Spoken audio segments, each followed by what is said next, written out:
تفسیر نبوت محمدی صلی اللہ علیہ وسلم نور ازل کا ظہور۔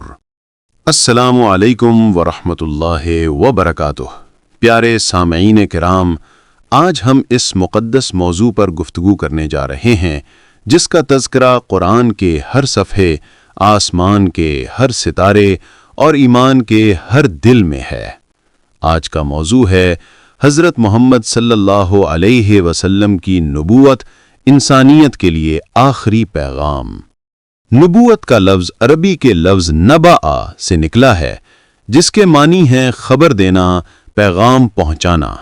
یعنی نبی وہ ہوتا ہے جو اللہ کی طرف سے خبر لاتا ہے، ہدایت، حق اور نجات کی خبر۔ قرآن میں اللہ تعالیٰ فرماتا ہے، اللہ یستفی من الملائکۃ رسلا ومن الناس، سورۃ الحج کی 75 آیت۔ اللہ فرشتوں میں سے اور انسانوں میں سے اپنے رسول چن لیتا ہے۔ یعنی نبوت اللہ کا انتخاب ہے، یہ کسی علم یا کوشش سے حاصل نہیں ہوتی۔ اللہ نے ہر قوم میں ایک نبی بھیجا، حضرت نوح علیہ السلام، ابراہیم علیہ السلام، موسیٰ علیہ السلام، یہ سب اللہ کے رسول تھے۔ مگر پھر ایک وقت آیا جب انسانیت اندھیروں میں گم ہو گئی، کفر و شرک نے زمین کو گھیر لیا، عدل مٹ گیا اور دلوں سے روشنی ختم ہو گئی۔ تب اللہ نے فرمایا، وَالَّذِي بَعَثَ فِي الْأُمِّيِّينَ رُسُلًا مِّنْهُمْ يَتْلُو عَلَيْهِمْ آیَاتِهِ وَيُزَکِّیهِمْ، سورۃ الجمعہ کی 2 آیت۔ وہی ہے جو امیوں میں ایک رسول بھیجا جو ان پر اللہ کی آیات پڑھتا ہے اور ان کے دلوں کو پاک کرتا ہے، اور یوں دنیا میں آیا نور محمد صلی اللہ علیہ وسلم۔ حدیث میں آتا ہے کہ رسول اللہ صلی اللہ علیہ وسلم نے فرمایا، اول ما خلق اللہ نوری، سب سے پہلے اللہ نے میرا نور پیدا فرمایا۔ بیہقی، یعنی نبی صلی اللہ علیہ وسلم کا وجود تخلیق کائنات کی بنیاد ہے۔ پھر اس نور سے سب کچھ پیدا ہوا، عرش، کرسی، لوح، قلم، زمین و آسمان۔ یہی معنی ہے لولاک لما خلقت الافلاک، اے محبوب اگر تم نہ ہوتے تو میں کائنات نہ بناتا۔ رسول اکرم صلی اللہ علیہ وسلم کی ولادت سے پہلے عرب کی سرزمین پر ظلم، جہالت اور بے حیائی عام تھی، مگر ایک روحانی سکون محسوس ہونے لگا۔ کعبے کے ارد گرد نور پھیل گیا، شیاطین آسمانوں سے دھتکار دیے گئے، اور عالم ارواح میں نبی صلی اللہ علیہ وسلم کے ظہور کی خوشبو پھیل گئی۔ حضرت آمنہ رضی اللہ تعالی عنہا کہتی ہیں کہ جب آپ صلی اللہ علیہ وسلم پیدا ہوئے تو میں نے دیکھا کہ میرے سامنے سے ایک نور نکلا جس نے شام کے محلات کو روشن کر دیا تھا۔ جب نبی صلی اللہ علیہ وسلم جوان ہوئے تو آپ کو مکہ میں الصادق الامین کہا جانے لگا۔ آپ نے کبھی جھوٹ نہیں بولا، کبھی وعدہ نہیں توڑا۔ آپ کی شخصیت میں اللہ نے وہ نور رکھا جو دلوں کو اپنی طرف کھینچتا تھا۔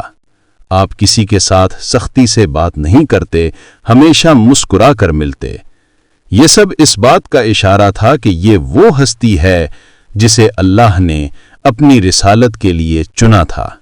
جب آپ صلی اللہ علیہ وسلم کی عمر 40 سال ہوئی تو اللہ نے آپ کو وہ منصب عطا کیا جس کے لیے کائنات بنی تھی، نبوت۔ آپ اکثر غار حرا میں عبادت کے لیے جاتے، جہاں آپ کو سکون محسوس ہوتا۔ ایک رات رمضان المبارک کی 27ویں شب اللہ نے جبریل علیہ السلام کو بھیجا۔ جبریل نے کہا، اقرا، یعنی پڑھو۔ آپ نے فرمایا، میں پڑھنے والا نہیں ہوں۔ تب جبریل نے سینے سے لگایا اور فرمایا، اقرا بسم ربک الذی خلق، پڑھو اپنے رب کے نام سے جس نے پیدا کیا، سورۃ العلق کی 1 آیت۔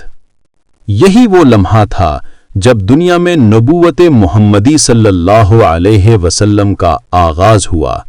جبریل کے جانے کے بعد آپ کے جسم پر لرزہ طاری تھا۔ آپ گھر آئے اور فرمایا زملونی زملونی، یعنی مجھے چادر اڑھا دو۔ حضرت خدیجہ نے آپ کو سنبھالا، آپ نے واقعہ سنایا۔ حضرت خدیجہ نے فرمایا اللہ کی قسم وہ آپ کو کبھی ضائع نہیں کرے گا۔ آپ صلہ رحمی کرتے ہیں، سچ بولتے ہیں، کمزوروں کا سہارا بنتے ہیں۔ پھر وہ آپ کو اپنے چچا زاد ورقہ بن نوفل کے پاس لے گئیں، جنہوں نے فرمایا یہ وہی فرشتہ ہے جو موسیٰ علیہ السلام کے پاس آتا تھا، آپ اس امت کے نبی ہیں۔ ابتدا میں آپ نے نبوت کا پیغام خاموشی سے پھیلایا، 3 سال تک صرف قریبی لوگوں کو اسلام کی دعوت دی۔ سب سے پہلے ایمان لانے والے تھے حضرت خدیجہ رضی اللہ تعالی عنہا، حضرت علی رضی اللہ تعالی عنہا، حضرت زید بن حارثہ رضی اللہ تعالی عنہا اور حضرت ابو بکر صدیق رضی اللہ تعالی عنہا۔ پھر جب ایمان کی بنیاد مضبوط ہوئی تو اللہ نے فرمایا وَأَنذِرْ عَشِيرَتَكَ الْأَقْرَبِينَ، یعنی سورۃ الشعراء کی 214 آیت، اپنے قریبی رشتہ داروں کو خبردار کرو۔ جب نبی صلی اللہ علیہ وسلم نے کھلے عام اعلان کیا اے قریش کہو لا الہ الا اللہ نجات پاؤ گے، تو مکہ کے سردار آگ بگولا ہو گئے۔ انہوں نے آپ کو جادوگر، شاعر، پاگل تک کہا، آپ پر ظلم کیے، آپ کے راستے میں کانٹے بچھائے، پتھر مارے، بائیکاٹ کیا، مگر آپ صلی اللہ علیہ وسلم نے کبھی بد دعا نہ کی۔ آپ صرف کہتے اے اللہ میری قوم کو ہدایت دے، یہ نہیں جانتے کہ کیا کر رہے ہیں۔ جب مکہ والوں نے آپ کی بات نہ مانی تو اللہ نے اپنے محبوب کو بلایا۔ ایک رات جب آپ صلی اللہ علیہ وسلم کعبے میں آرام فرما تھے، جبریل علیہ السلام آئے اور آپ کو لے گئے سفر معراج پر۔ سبحان الذی اسری بعبدہ لیلا من المسجد الحرام الی المسجد الاقصی، سورۃ الاسراء کی پہلی آیت۔ آپ بیت المقدس گئے، پھر آسمانوں کی سیر کی، انبیاء سے ملاقات کی اور اللہ سے ہم کلام ہوئے۔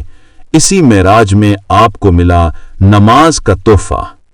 قرآن کہتا ہے وَمَا أَرْسَلْنَاكَ إِلَّا رَحْمَةً لِلْعَالَمِينَ، سورۃ الانبیاء کی 107 آیت۔ ہم نے آپ کو تمام جہانوں کے لیے رحمت بنا کر بھیجا، یعنی آپ صلی اللہ علیہ وسلم صرف عرب کے لیے نہیں بلکہ پوری انسانیت کے لیے آئے، انسان، جن، سب کے لیے۔ آپ نے فرمایا میری مثال اس چراغ کی طرح ہے جو اندھیری رات میں سب کو روشنی دیتا ہے۔ اللہ نے فرمایا یتلو علیہم آیاتہ ویزکیہم ویعلمہم الکتاب والحکمہ، یعنی سورۃ آل عمران کی 164 آیت۔ نبی ان پر آیات پڑھتا ہے، ان کے دلوں کو پاک کرتا ہے اور کتاب و حکمت سکھاتا ہے، یعنی نبوت کا مقصد صرف شریعت نہیں بلکہ روحوں کی تربیت ہے، قلب انسان کو پاک کرنا۔ حضرت عائشہ سے پوچھا گیا نبی صلی اللہ علیہ وسلم کا اخلاق کیسا تھا؟ انہوں نے فرمایا ان کا اخلاق قرآن تھا، یعنی جو کچھ قرآن میں ہے وہ محمد صلی اللہ علیہ وسلم کی ذات میں زندہ نظر آتا ہے۔ آپ صلی اللہ علیہ وسلم کے معجزات بے شمار ہیں۔ قرآن مجید سب سے بڑا معجزہ ہے۔ انگلی کے اشارے سے چاند کا 2 ٹکڑے ہونا، درختوں کا جھک کر سلام کرنا، پتھروں کا کلمہ پڑھنا، پانی کا چشمہ آپ کی انگلیوں سے نکلنا، کھانے کا برکت سے بڑھ جانا، یہ سب اس بات کے گواہ ہیں کہ آپ صلی اللہ علیہ وسلم اللہ کے برگزیدہ نبی ہیں۔ نبی صلی اللہ علیہ وسلم کی تعلیمات 3 بنیادوں پر ہیں: توحید یعنی صرف ایک اللہ کی عبادت، عدل یعنی انسان کے ساتھ انصاف، رحمت یعنی دشمنوں پر بھی شفقت۔ آپ نے فرمایا تم میں سب سے بہتر وہ ہے جو لوگوں کے لیے بہتر ہو۔ جب آپ صلی اللہ علیہ وسلم پر قرآن مکمل نازل ہوا تو اللہ نے فرمایا الیوم اکملت لکم دینکم واتممت علیکم نعمتی، سورۃ المائدہ کی 3 آیت۔ آج میں نے تمہارے لیے تمہارا دین مکمل کر دیا اور اپنی نعمت تم پر پوری کر دی۔ یہ اعلان تھا کہ اب نبوت ختم ہو گئی، محمد صلی اللہ علیہ وسلم آخری نبی ہیں۔ نبی صلی اللہ علیہ وسلم نے فرمایا لا نبی بعدی، یعنی میرے بعد کوئی نبی نہیں۔ بخاری۔ یہ عقیدہ ایمان کا حصہ ہے۔ جو نبی صلی اللہ علیہ وسلم کے بعد کسی کو نبی مانے وہ اسلام سے خارج ہے۔ آپ صلی اللہ علیہ وسلم نے فرمایا میری امت زمین کے آخری کنارے تک پھیلے گی اور میرے امتی خیر و برکت کے سفیر ہوں گے۔ ہم وہ امت ہیں جسے اللہ نے خیر الامم کہا ہے، لیکن شرط یہ ہے کہ ہم نبی صلی اللہ علیہ وسلم کے طریقے پر چلیں۔ آخری حج کے موقع پر آپ صلی اللہ علیہ وسلم نے فرمایا اے لوگو سن لو، میں تمہارے درمیان دو چیزیں چھوڑے جا رہا ہوں، اگر تم نے ان کو تھام لیا تو کبھی گمراہ